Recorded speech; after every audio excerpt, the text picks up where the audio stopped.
So Janice, what do you think? Should we get started? I think that sounds good. All right. So welcome everyone to our session. Thank you so much for coming today. We're really happy to have all of you. So today we'll talk a bit about preparing for your first publication. My name is Janice Winkler and I'm a health sciences librarian. I work primarily with the College of Nursing, and this is Hal Lowen, and he is also a health sciences librarian who works primarily with the College of Rehab Sciences. So between the two of us, I'll just acknowledge right now that we have a bit of a health sciences bent, but we understand that you've registered from all across the university. I've taken a look at where everyone's from, and we have a great representation from all over, and I think that's fantastic. We're really happy to have all of you, and we are looking forward to trying to make this as flexible and as interdisciplinary as possible. So just some housekeeping as we get started. Please place any of your questions that you have in the chat box. So there's in your interface, there will be a little section that says questions and a little section that says chat.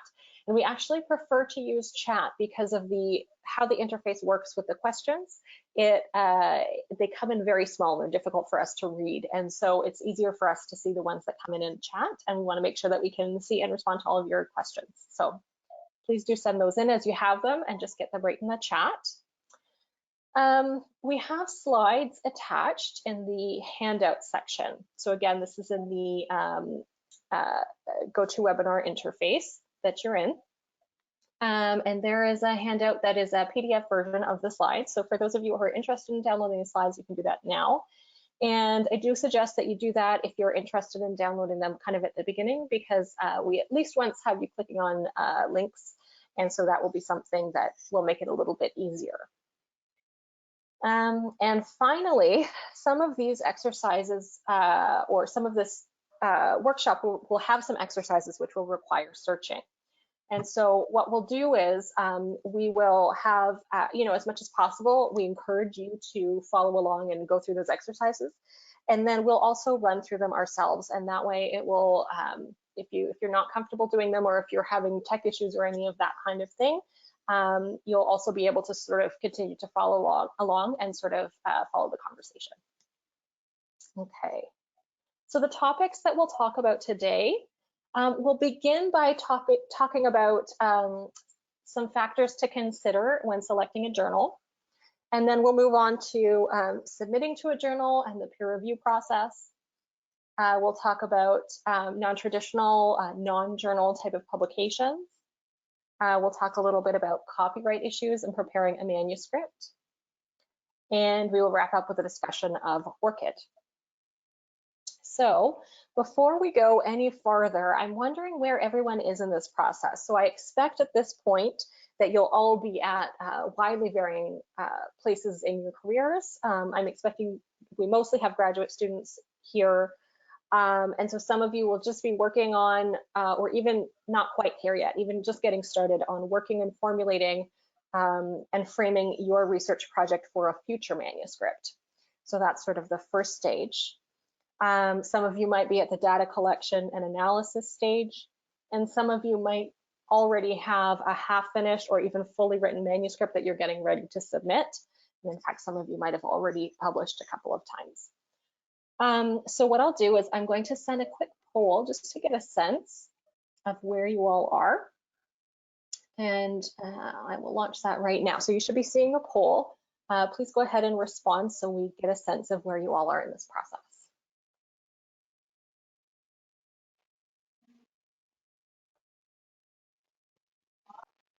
Wow, okay. So I'm seeing an almost even split here. So I'm saying about 30% of you so far have said that you're still working on framing your research. About 34% are working on the data collection and analysis phase, and 36% have that half or fully written manuscript. So that's really exciting. I'll close the poll now. That's great. So thanks for sharing. So how we're going to talk about this is we'll start by talking about how you would select a journal. But before we talk about that, I just want to give you a sense of a few things that you'll need to know about or think about throughout this process. So first, just be aware that a lot of this is disciplinary in nature, and it's not even just a matter of health science versus social science. It's a matter of even within health sciences or even within medicine, for example, there will be different practices in different sort of areas of specialty. And so your supervisor is a really key resource, and your peers are really key resources. So do take advantage of them. And so take what we're saying with a grain of salt. We're going to give you a really broad overview, a high-level discussion of the publishing process. On the other hand, I will say publishing is a really rapidly changing landscape. And as librarians, we kind of have that bird's eye view. It's kind of our job to be monitoring this. And so you might find that you want to make different decisions than your supervisors did when they were in grad school, because of the changes that have occurred during that time. So we'll give you our angle on things, and chat with your advisors and make your decisions that way. We just want to help you to make informed decisions. So in choosing a journal, I should note that some of you have kind of probably already got your eyes on something. Maybe it's sort of the big name in your field, and you really want to be published in the International Journal of X. So because how you write and prepare your manuscript, some of the decisions that you'll make along the way does depend, or they do depend on selecting a journal. We are going to use the discussion of selecting a journal as kind of a lens through which we can talk about the publishing process. So some of you will already have journals in mind, and some of you don't yet, and both of those are fine. We can work with that. But what we want you to think about first when selecting a journal is basically, what are your goals? So there are different goals that you can accomplish by publishing in different journals. So for example, oftentimes you have a different audience associated with different journals. So the first goal you might consider would be wide community reach. So it's health sciences librarians, we think about clinicians, but if you're in social work, you might think about practitioners. Do you want that community to be able to access your research? Are you working closely with the public or with a particular community who you would like to access your article? And if that's the case, maybe it makes sense to go with something like open access, because they won't necessarily have access to the expensive journal subscriptions that you have access to through an institution. So those are some things to consider. Another goal might be wide reach among researchers in your area. And I would say this is probably the one goal that we'll talk about today that is pretty universal. I expect that all of you will be interested in achieving that. Do you want a high prestige journal? And sometimes you want that maybe to launch your career. You're just getting started and you're really interested in getting your name out there. Do you want advocacy? And so sometimes this comes into play where, for example, physician assistants will publish in medical journals, and they do that to talk about their roles as physician assistants as a way to sort of get that out there. So again, some journals might be better in terms of choosing a high prestige journal. That might be a good choice for advocacy. Okay. I'm going to take over a little bit for now. So with those goals in mind, we're going to look at some of the mechanics of actually selecting a journal. So as Janice was saying earlier, it's that wide readership in your field is probably one of the more common goals that all of you will have. And in order to do that, you're going to want to find out what those are. You probably have a good idea. But in case you don't, it's really important that you talk to your supervisors and your peers.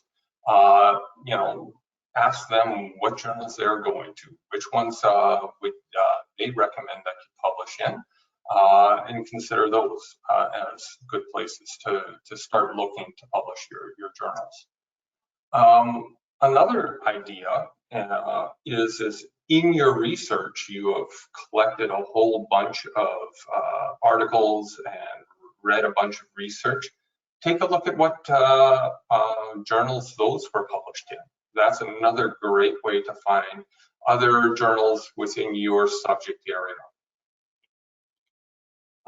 Finally, one of the more important things that we librarians really emphasize is that you pick a database or the databases that you search to find your information, and make sure that the journal that you want to publish in is indexed in that journal or in that database. Because publishing your research, your article in a journal that no one sees is not going to disseminate your information, which is your ultimate goal. So we have a little bit of an exercise that we're going to go through. So there's a couple of ways that we can run this. What we can do is you can minimize the window that this presentation is on and open up a second window, or just open up another tab. And what we would like you to do is to find a website of a journal you would like to publish in and explore that publishing information. So what I am going to do is I'm going to close down this slides, and I'll open up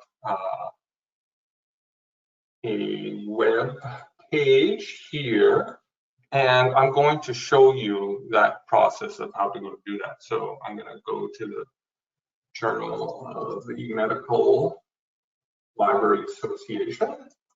I'm a librarian, that's where I'd love to publish. Take a look at that. And maybe you're familiar with this process already, and maybe you're not. But in here, you want to start looking for information that will talk about where you can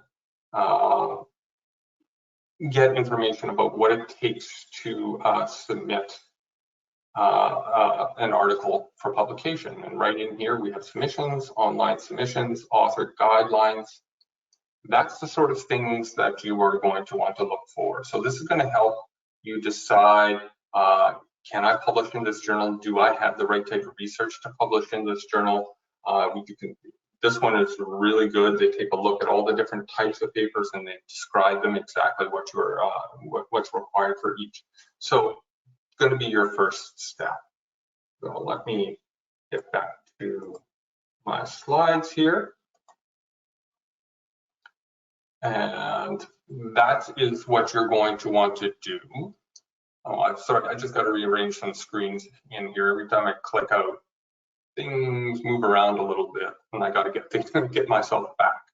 So that's important.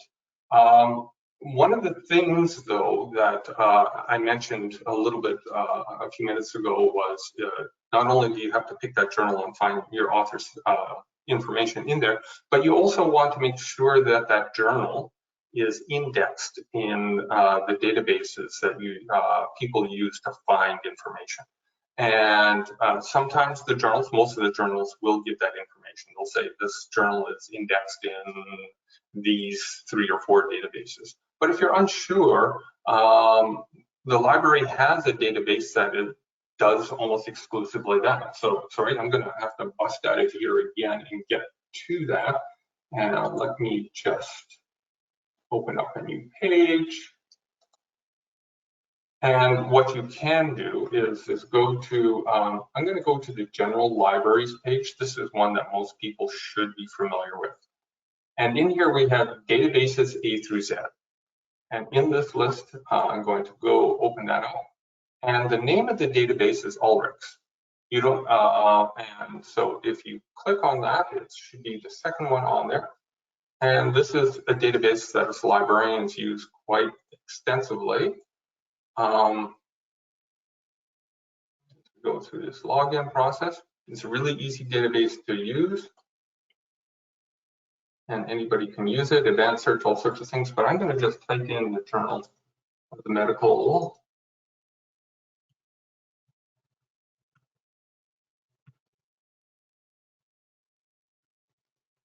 Review Association.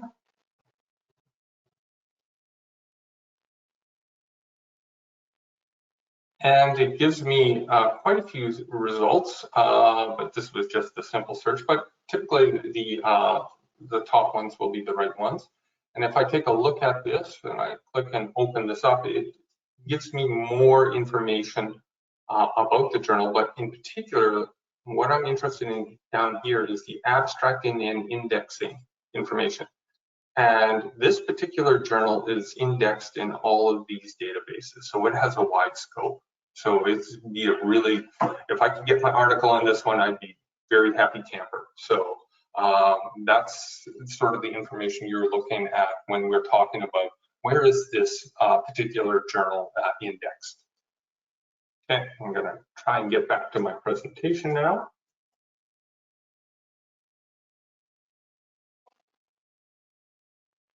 Great. And I think at this point, I pass the presentation off to Janice.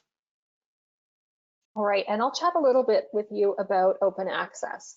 So as librarians, we tend to be pretty strong open access advocates.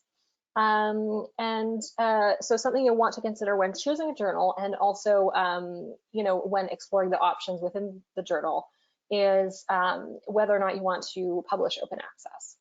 So I just want to sort of cover a couple of reasons why you might want to consider open access. So the first is grant requirements.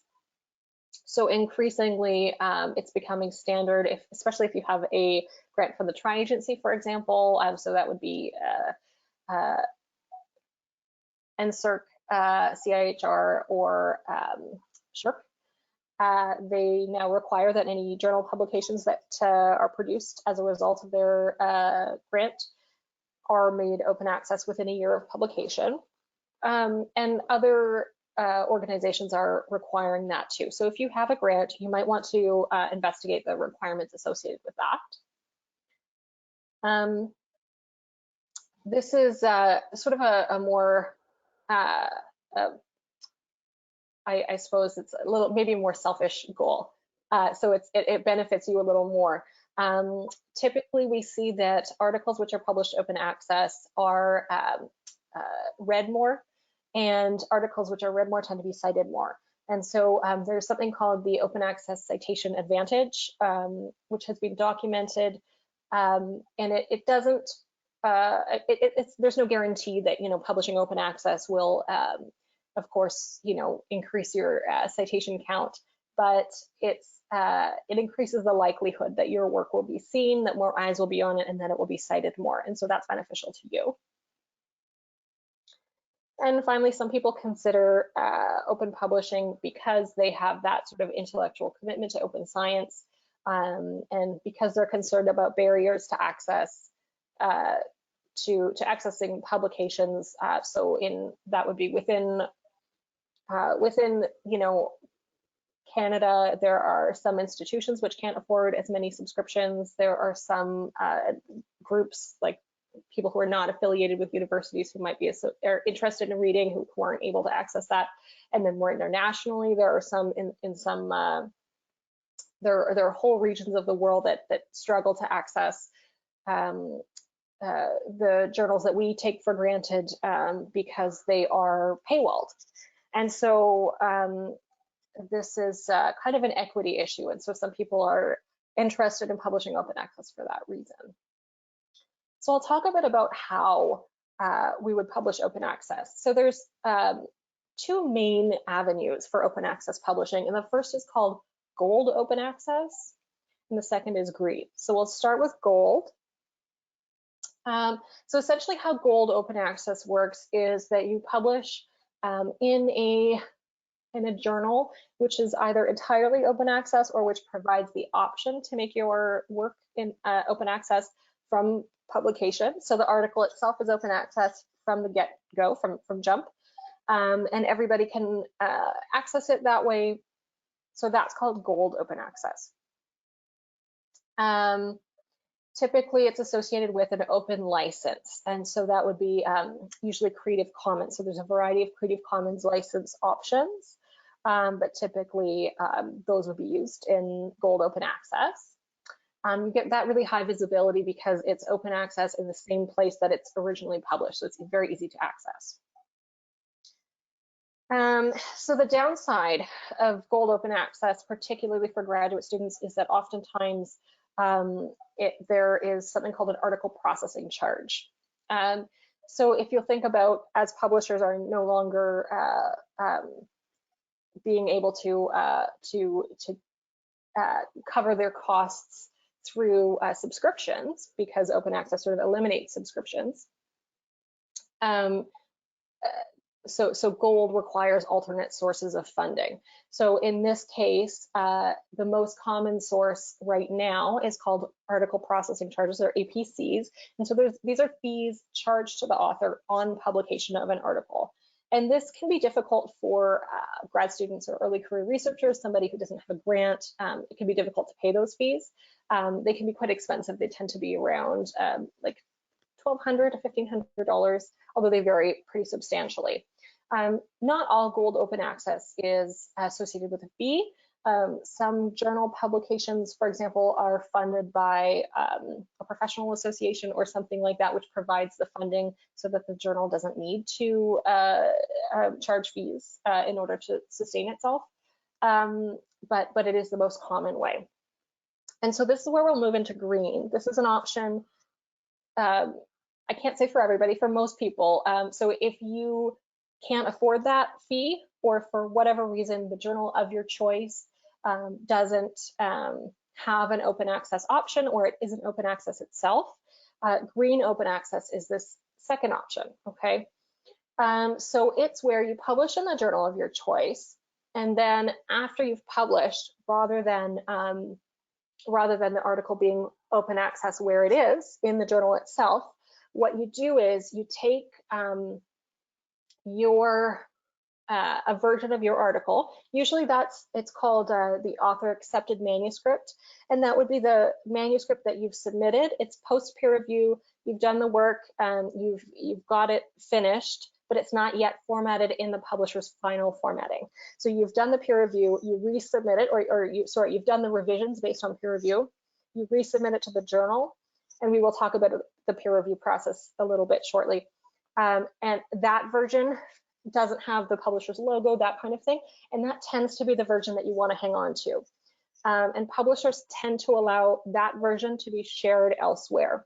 So you can put it on a website of your choice. You could put it in a repository. The University of Manitoba offers a repository called MSpace, to which you can upload your work for free. So some publishers will require something called an embargo. So they'll say, well, look, you can post this for free, but not until 6 months after we've published it, or 1 year after we've published it, or unfortunately sometimes much longer. And so that's why we see things like the tri-agency grant requirements say it has to be open access, but within a year. So that's meant to accommodate those embargoes. So it's possible for you to say that you'll publish something open or in a regular subscription journal, and then make it open access within a year. And so looking at the publisher's policies on that is something that's really important. Every publisher has a different policy in terms of how long is the embargo. Most of them require using the author accepted manuscript, but not all of them do. And so that's something to look at on your journal's website. So I'll just talk a little bit about some of the background information about green.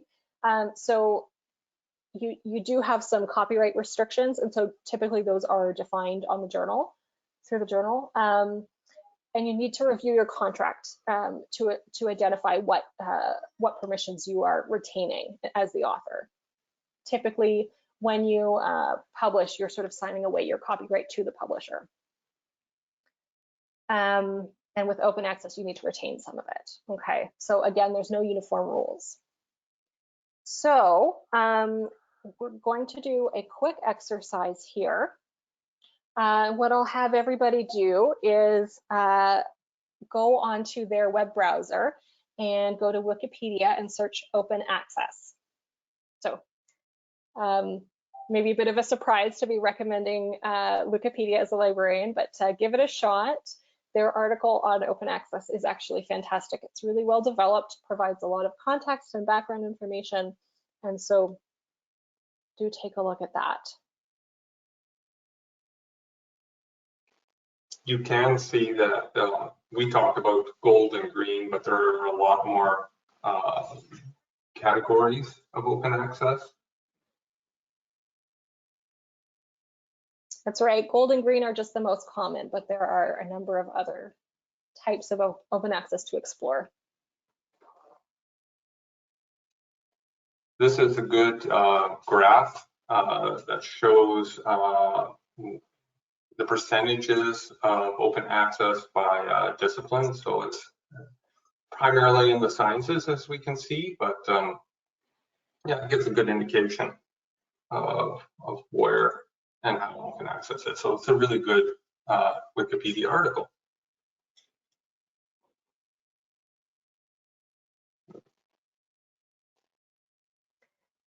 So next we have another exercise, and that involves looking at that journal that we've just talked about. So if you follow the first exercise, you should have a journal website open and trying to find the open access policies of those publishers. So some of them are very good about posting those in ways that are available and easy to access, and some of them are not as good at that.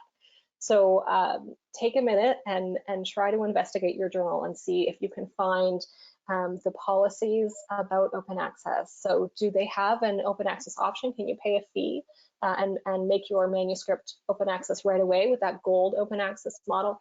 Do they allow you to archive your manuscript on another website like a repository? So take a moment.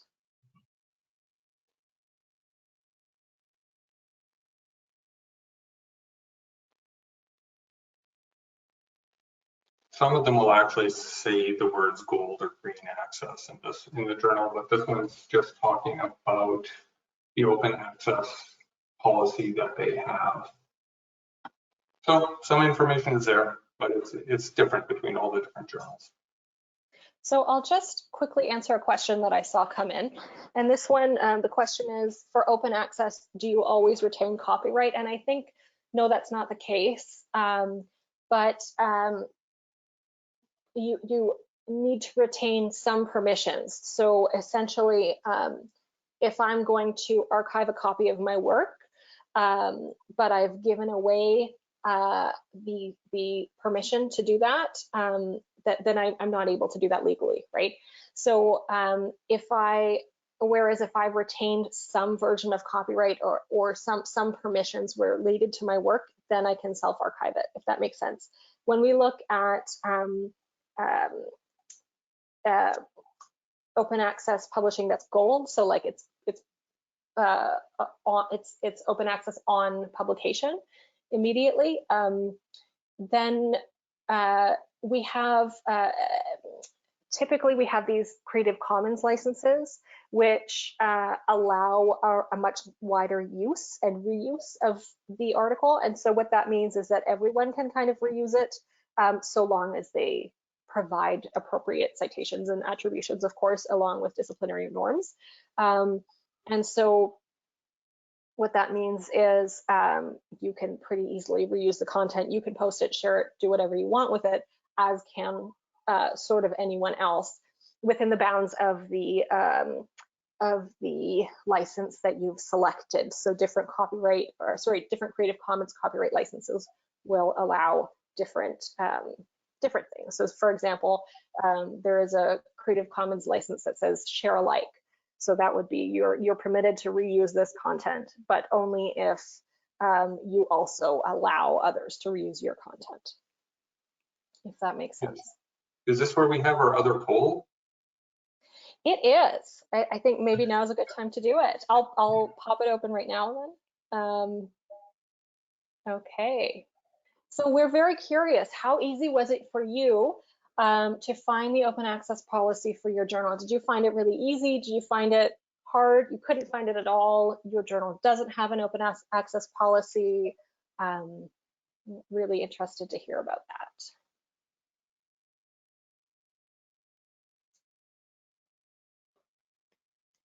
Okay. So over half of you have voted, so maybe I'll start looking at this now and sharing with you. So far, we've got about 64% who said it was easy, which is fantastic, and 21% who couldn't find it, 10% who said it was hard to find, 5% said that there is no open access policy where they don't allow open access. So that's something that I think is really interesting. Over time, we're seeing publishers become more open because they've kind of had to be. So there was a time where it was very difficult to find open access policies, and often they didn't exist, but increasingly we're able to find them, and that's fantastic. I just really quickly am seeing another question.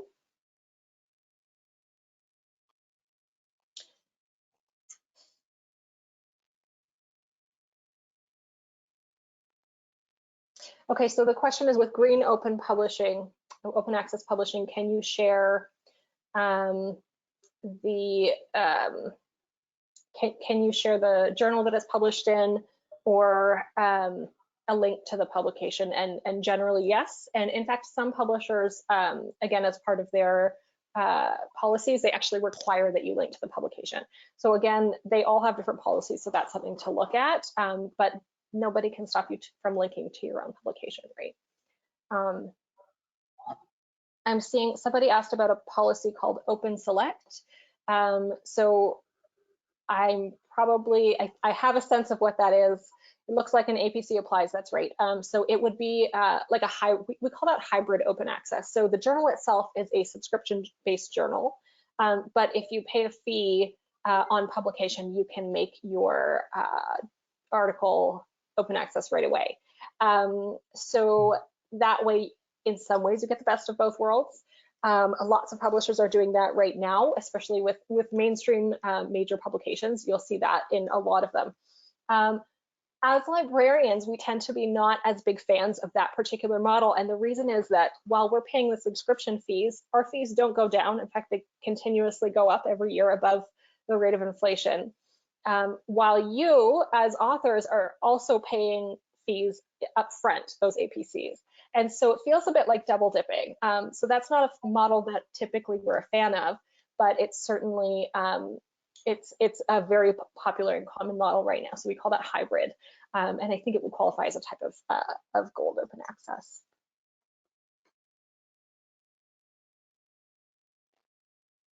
Okay, let me just see if I can.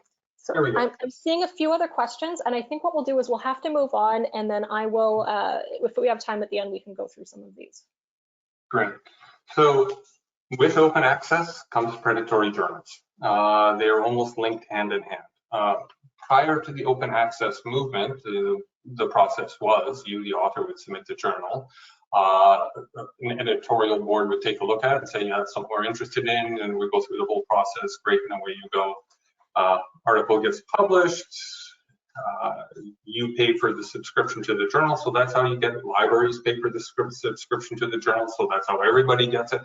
Great, right? And then the open access process got started, and through some of the points that Janice made earlier and the reasons why.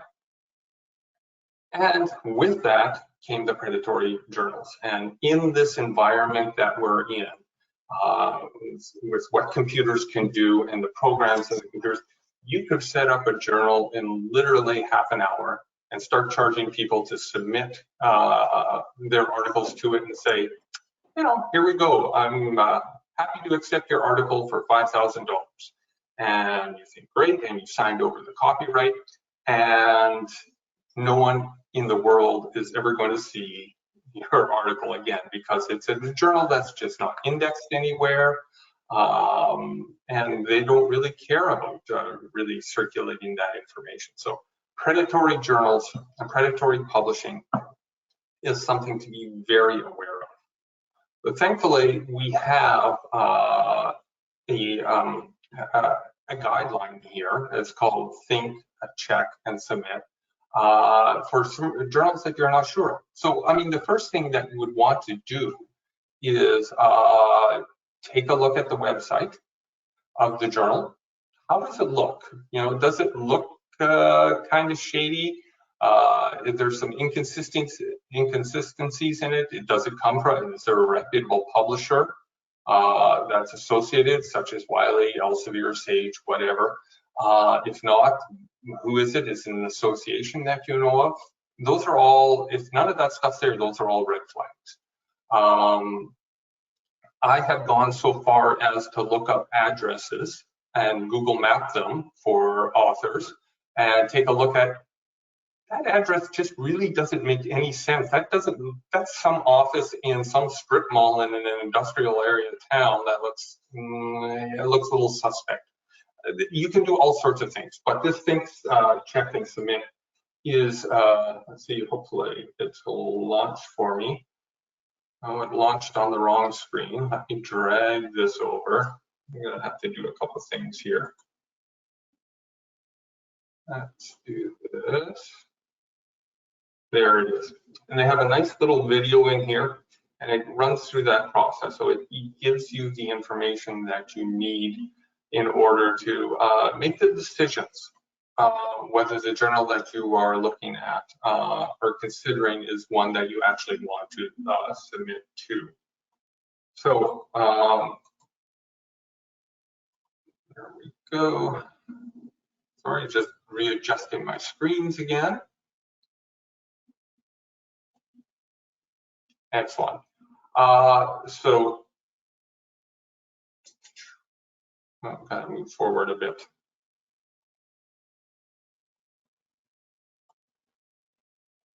There we go. So yeah, you can just Google search that thing, check submit, and they got a nice little video in there as well. Now, another thing that you need to consider is the data. And data and sharing the research data is becoming more and more common. Depending, again, which discipline you are in and what sort of data that you're collecting. But a lot of journals are actually requiring that you do submit that data and have that available for people to actually check and to do those checks on the research that you're doing to make sure that you have come to the right results and then you've done the proper research properly. And it's becoming a fascinating area of research all into its own. There are databases like Web of Science in which you can do a search just on raw data and actually try and locate that information so you can get it outside of the journal article itself. So it's a fascinating area, it's an expanding area. And so how do you handle that? And how do you take in all the considerations that are important with that data management plans? Well, there is an assistant. This is the one that we're recommending, and it is the Portage. And in here, it helps you create your data management plan. So it's a great resource. We highly recommend it, and it's a good place to go for that information. We also have resources and a page that does talk about the different things. So if we take a look at that, it talks about how to use the assistant, more about data management, and how to find your librarian who can help you with this as well. But not only do we have the librarians that can do this as well, we do have a specific research support. We have a group of librarians that are, their job is to do the research support and to help you with that data management plan. The next couple of slides here just gives you a flavor of what a journal would be asking for in a data management plan. This is from JAMA, the Journal of the American Medical Association. And you can sort of see that it's for randomized clinical controlled trials. Authors are required to provide a data sharing plan, because this is really becoming important, and especially in these days, in considering, you know, what's going to be happening if we think about COVID and the clinical trials that are ongoing for the vaccine right at the moment. People are going to want to take a look at that raw data and see, and to make sure that the authors have come to the correct conclusions about what they're finding. So this is the sort of information that you will be getting. from the journals themselves. It can also come from the funders as well too. They can require it as well. So the next thing that I'm going to talk a little bit about here is going to be the thesis, or I mean the copyright. Copyright is something that's important to consider. You have to take a look at the fine print in the author's submission information and who has copyright on the particular article once it's actually published. And it's going to most likely be the journal. I get lots of email requests from faculty members saying, can I freely distribute this article that I wrote 15 years ago? And so, you can provide links to the journal where it is, but you can't really give it away, right? Because the journal still owns that. So one of the things that you will need to know a little bit more about the copyright is when it comes to your thesis or dissertation article, you can still distribute the thesis or dissertation that you have written freely. That is findable on library websites all over the place, and then through the different data pages that we have at the University of Manitoba, like MSpace, people can actually access that. So you are good on your thesis or dissertation. Now, when it converts over to the article, there's going to be some changes, so that's where things change a little bit, right? Reusing previously published content, you have to really make sure that everything in your article, this is just good practice, is to make sure that everything has been cited properly. I don't know if many of you know, or some of you will already know, that the University of Manitoba subscribes to a program called Authenticate, and it helps you identify potential tripping points in your article where maybe something that you have written about should have been attributed to somebody else. That is something you're definitely going to want to check out. You have to, when you first do a submission through Authenticate and you get the report back, take it with a grain of salt. It basically believes that every second word in your article or your dissertation, your thesis, is something that should be attributed to somebody else. You can really go through it quite quickly and figure out that no, that's good, that's good. Oh, maybe that point, do I need to look back in my notes and consider, is that something that needs to be attributed to somebody else? Indigenous knowledge is very important, and it can be treated very differently than some of the traditional pieces of information that you maybe wanted to attribute to. You need to know and follow, and it can be different than the copyright law. So the OCAP principles, the ownership, control, access, and possession principles when it comes to writing an article or for publication is something to really consider.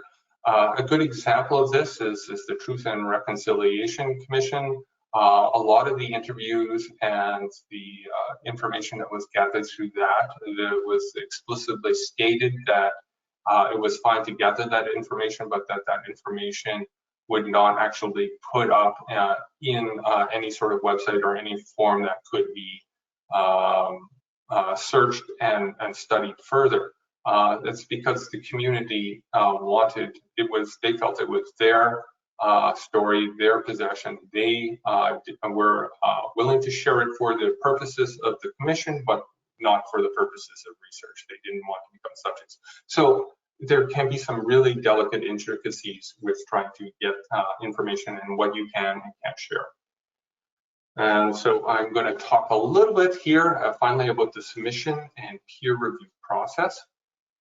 So we've gotten to that point. So once you have picked a journal and read their instructions, your articles, you're ready to submit. So first thing that you need to do is go into that site. We were searching a little bit in there earlier, and we were looking at the author submissions, and they give you the guidelines. It's very precise. You're going to have to do your bibliography in this particular way. You're going to have to do your charts and tables and all of that in very precise manners according to what they do, and it's different for all the journals.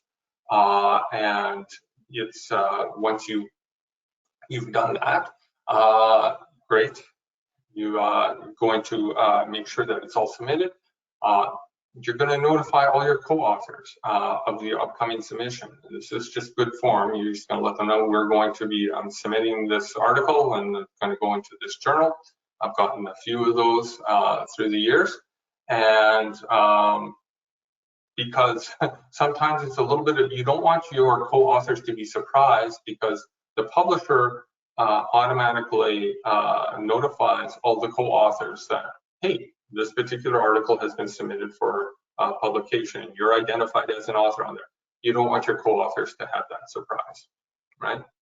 So then you go submit the article through the journal submission process, and then you wait. And you wait and you wait, and this can take some time. They have to find usually they already have the peer review board on site, but it'll go to them. They will take a look at the article and they'll take a look at your research, they'll take a look at your data, and they will come back with questions. So that is that whole process. So is this where you take over, Janice? Yes, it is. Whoops, can't hear you. You're gonna have to maybe try plugging your microphone in and out again.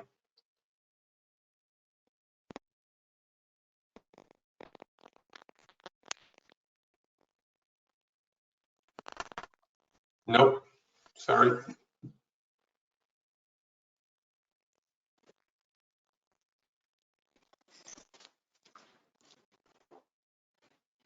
I'm hearing something from you. Can you try again?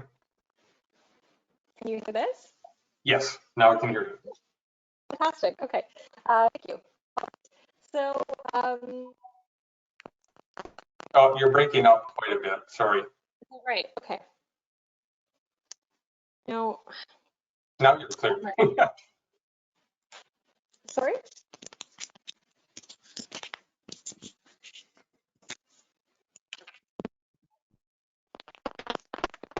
For now. You can't hear me. It's very broken up. Maybe you're getting bad reception.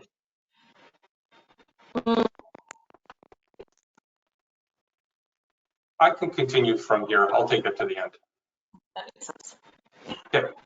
So the next section is we're talking about the peer review process, exactly what it is.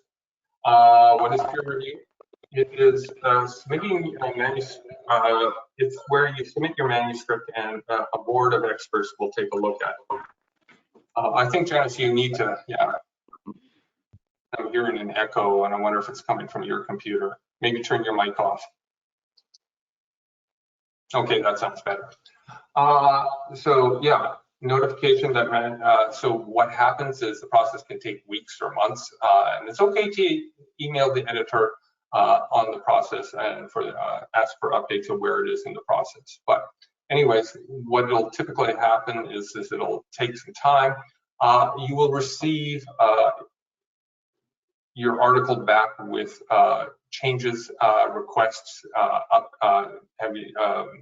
other types of requests for changes, your questions about your data, that it can be run the gamut, and it'll come from several different people. So once you have done that, the peer review board will either accept, reject, or revise. Usually it's that revise process. And they'll give you a timeline for revisions. Usually it's stated, but it can be days or weeks. But take it back to the whole team before you resubmit and make sure that everybody who has contributed to your particular paper, if it's going to be a group of you, if it's one or two, that's just the other person. But you want to make sure that anybody who has contributed to the article, maybe it's their particular section. From my own experience, if somebody has commented on the research, the search part of the, if I'm doing a systematic review, they will you know, I will have to answer that and make the changes necessary based on that. So the author has asked me to do that. Just because a journal asks for revisions doesn't mean you necessarily have to accept them. If you think it's going to make you do a complete overhaul of your paper, or is taking the research in a different direction that you're not comfortable, it's okay to walk away and say, I'm just not withdrawing my submission for this particular journal, and maybe you go ahead and submit it to a different journal. So just because you're getting a lot of revisions doesn't mean that you necessarily have to accept or go in that direction for all of them. So there are different places to actually consider doing and submitting your work as well. Journal articles are not the only place that you actually need to do this. Blog posts are great places to get your research out as well. They can be your own, they can be a society that you belong to or an institution as well. Those are certainly places to do that. If you are somebody who writes code and that you have done some written some code for analysis, all types of different code, you may want to submit it to something like GitHub. And I've seen that on a lot of CVs and applications that people are submitting, that they are actually citing the code that they have used for a particular type of research, and they're presenting that as research, because a lot of work can go into the coding process itself for sure. You can also submit the research data to different portals as well.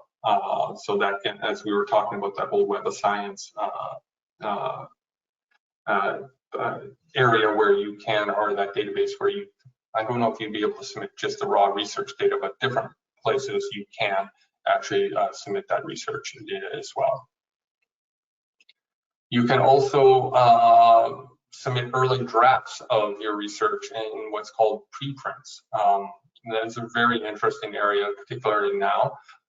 There are basically web pages that where you can search for articles prior to them being published. And we're seeing a lot of that now, especially with the COVID preprints.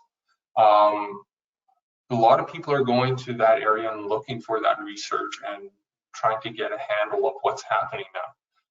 And we've already seen where authors have submitted their work prior to peer review, and that's the important thing to remember in this whole process with the preprints is that it can be done prior to actually having the peer review, and where somebody has submitted an article with regards to COVID, and a bunch of researchers have taken a look at it and says, oh, hold on, no, that doesn't make sense, that's not entirely true or accurate, and those authors have subsequently removed their articles from that preprint website. So there is some benefit to the preprints, is that you're sharing research, you're getting your ideas out there, and it's a great way of making science available to all.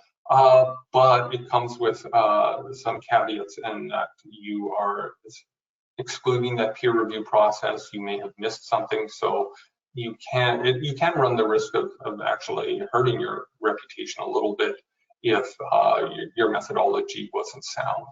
So, but yeah, the yin and yang of the preprints.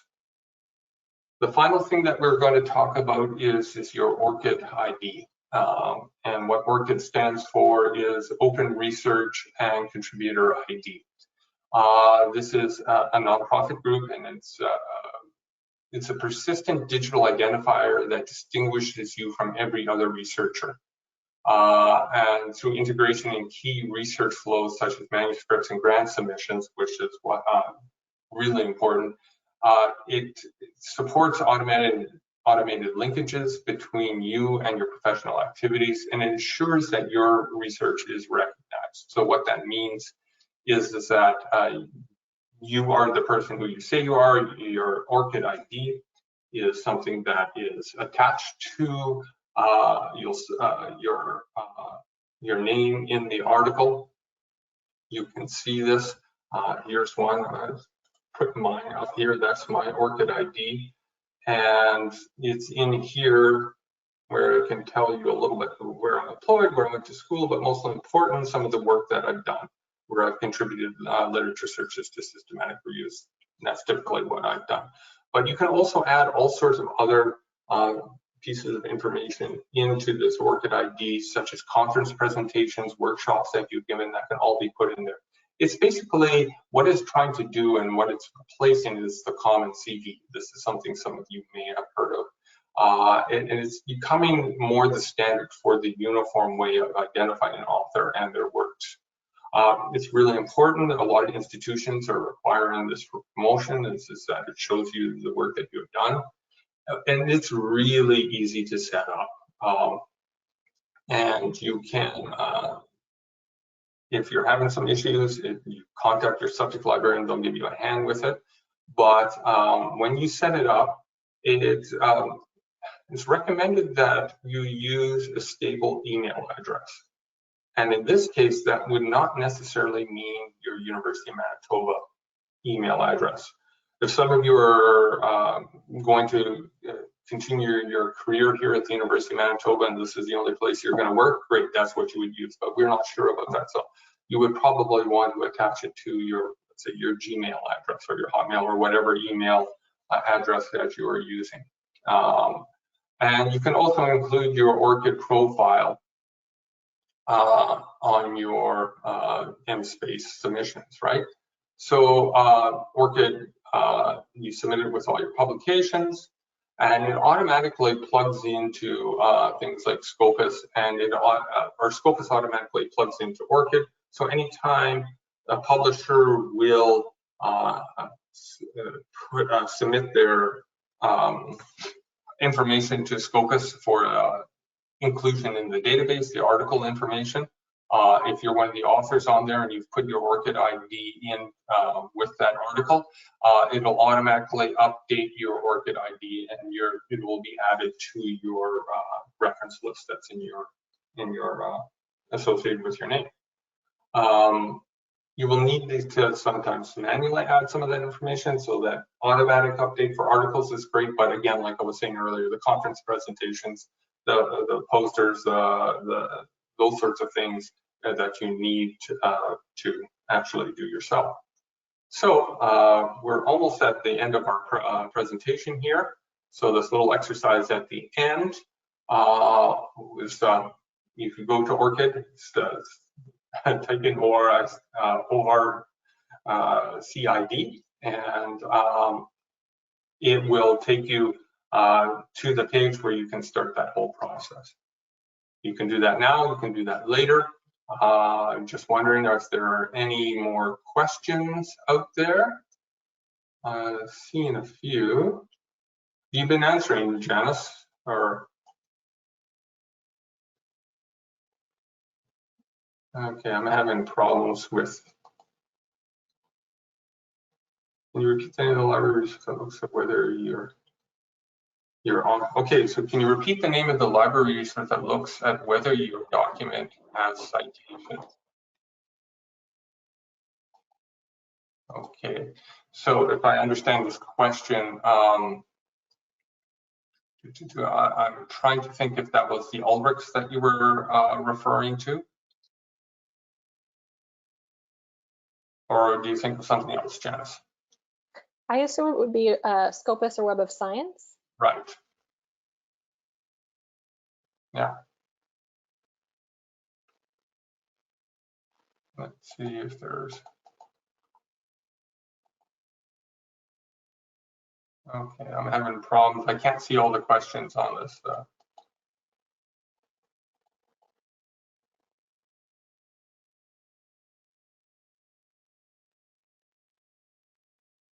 Yeah, my question box is very small. I can't see anything in here. Yeah. Are you running the same issues? Yeah, so Hal, there is a pop-out button, so I'm just attempting to respond to some of these. Okay. Yeah, so maybe we can wrap up. I'm not sure. Are you able to hear me now? Yes, clear as a bell. Okay.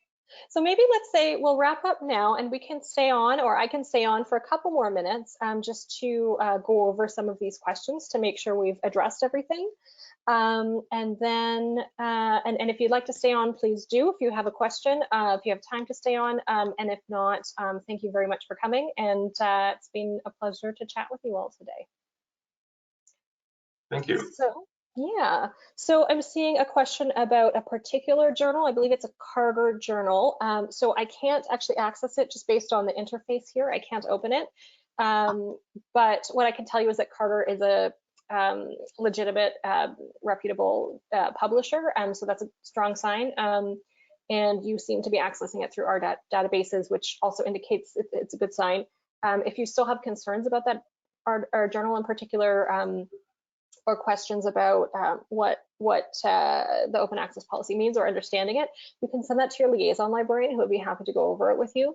So the liaison librarians you can find on the library's homepage website. So I think there's a link that says something about get in-person help, which sounds a bit comical now. We can't get in-person help, but we're very happy to help you online by email, video conferencing, phone, however you would prefer. Okay.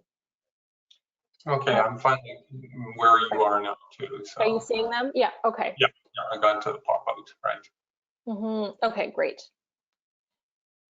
So I'm seeing another one here that says they saw an open access statement that said your publication choice will have no effect on the peer review process or acceptance of your submission. So what that means essentially is this is meant to sort of address concerns regarding predatory publishing. So the idea is just because you're paying us a fee to make your article open access doesn't mean that we're more likely to accept it. That's what that means. So that's a good sign. That's reputable.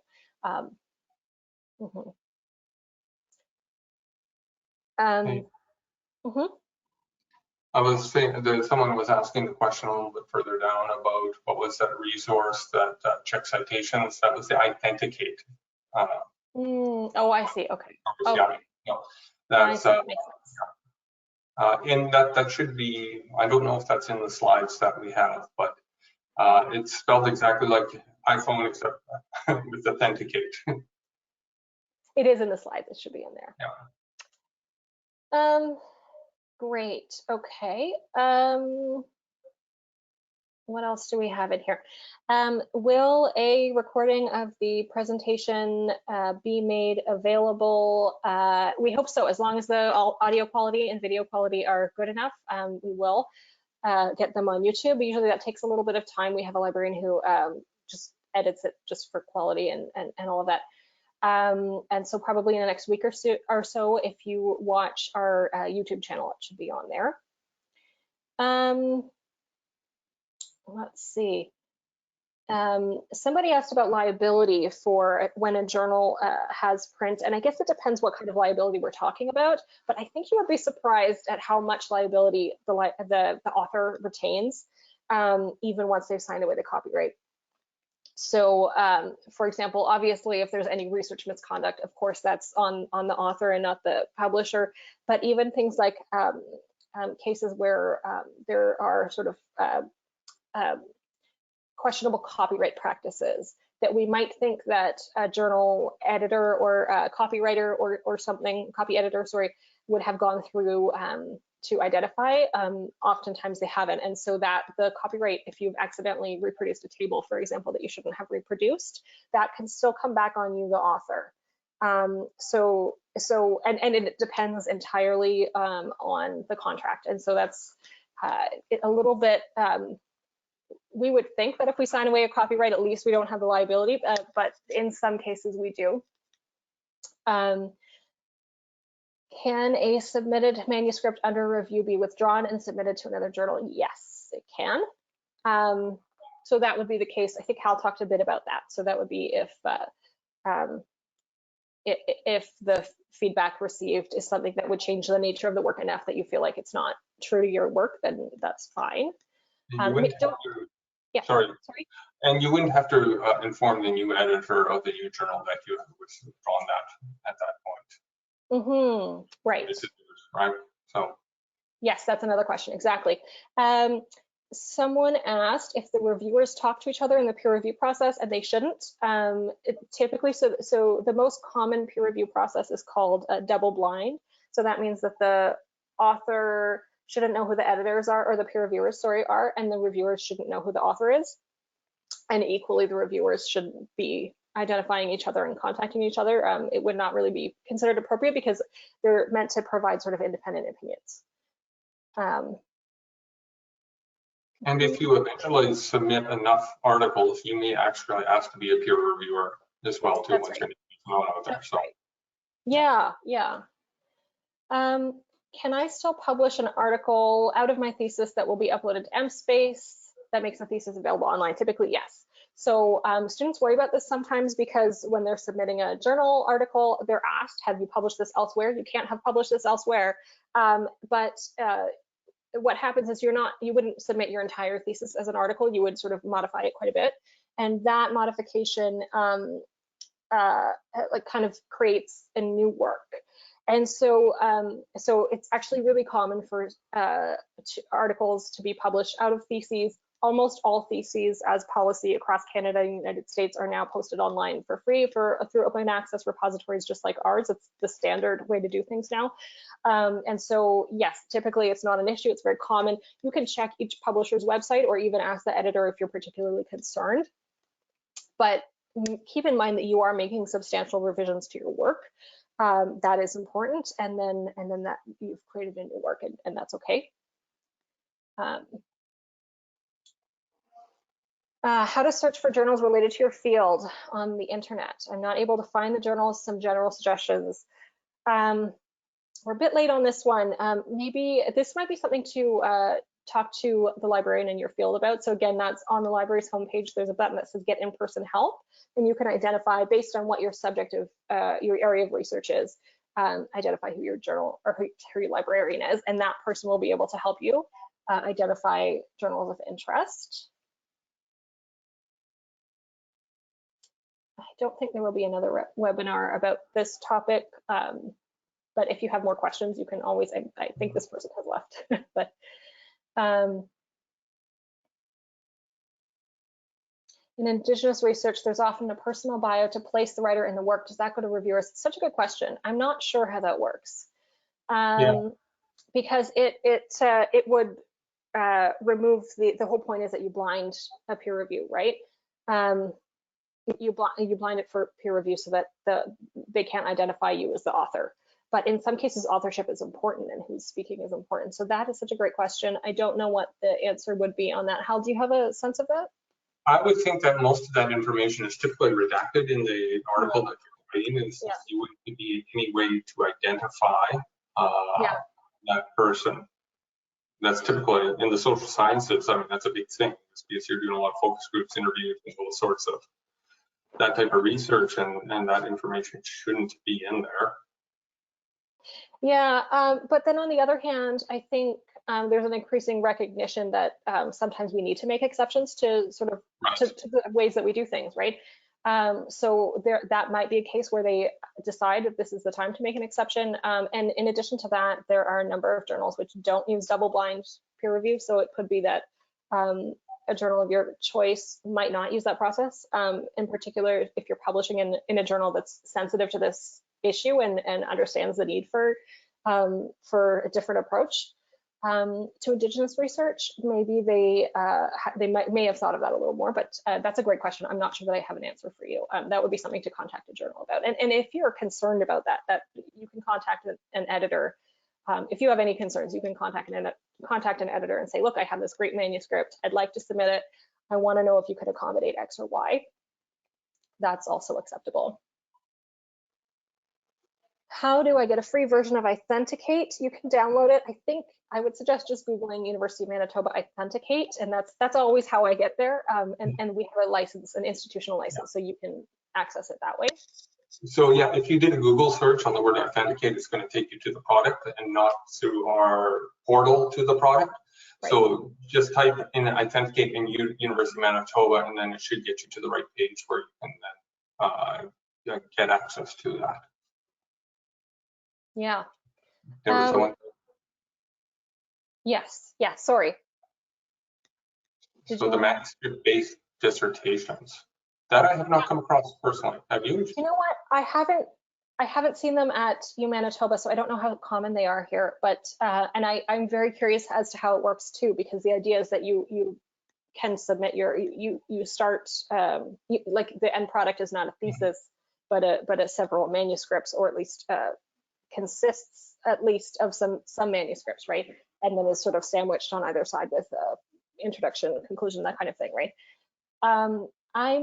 Yeah, and I don't know what the answer to that is. All I can imagine is that it involves a discussion with the editor of the work that's submitted to. And I can't tell you beyond that. Hal, do you have any thoughts on that? Yeah, and I'm thinking the other sticky point is if you have to submit your thesis and include it in our repository, then so that's where the problem starts, right? So yes. Yeah, yes, that'll happen first, and then you're going to start shopping it around to journals too. So then, like Dennis was saying, is you're going to have that discussion with the editors of the journal. But I don't know if any complete thesis would ever be submitted to a journal for publication. Like Janice was saying, it's going to be a part of it. So does that make it enough of a difference? Exactly, and those are becoming more common. So my assumption is that increasingly publishers are going to have policies about that because they need to, right? So to some extent, especially if you're looking at a larger publisher, oftentimes you can find a policy about these kinds of things if you look on their website. But I think that's such a great point. And then maybe contacting the editor directly. Manuscripts are already published and then make up a large portion of the dissertation. Okay. Yeah, that's a great question, and that's not something I'm familiar with. So yeah, I would love to look into that some more. If you know anybody who's working on any of these dissertations, Jamie, I'd be happy to hear about it, because I'm curious and I'm not sure how that is addressed. And I know I could ask around in the librarian community, but I don't know how copyright is addressed in that area. It's a good question. Well, and I forgot to get to this. I'm sure some of our audience is left. What you could also do is find either my name or Janice's name on the U of M library pages, send us an email, and then we have your return email, and we'll ask around and we can see what we can find out for you with regards to that, Jamie. All right, I think I need to get going. I've got other things, so I'm yes, going to. Absolutely. Thank you so much to everybody who stayed late and participated in all of that. It's so nice to speak to other humans right now, isn't it? So thank you very much, and I hope you all have a fantastic day. Great, thanks everyone.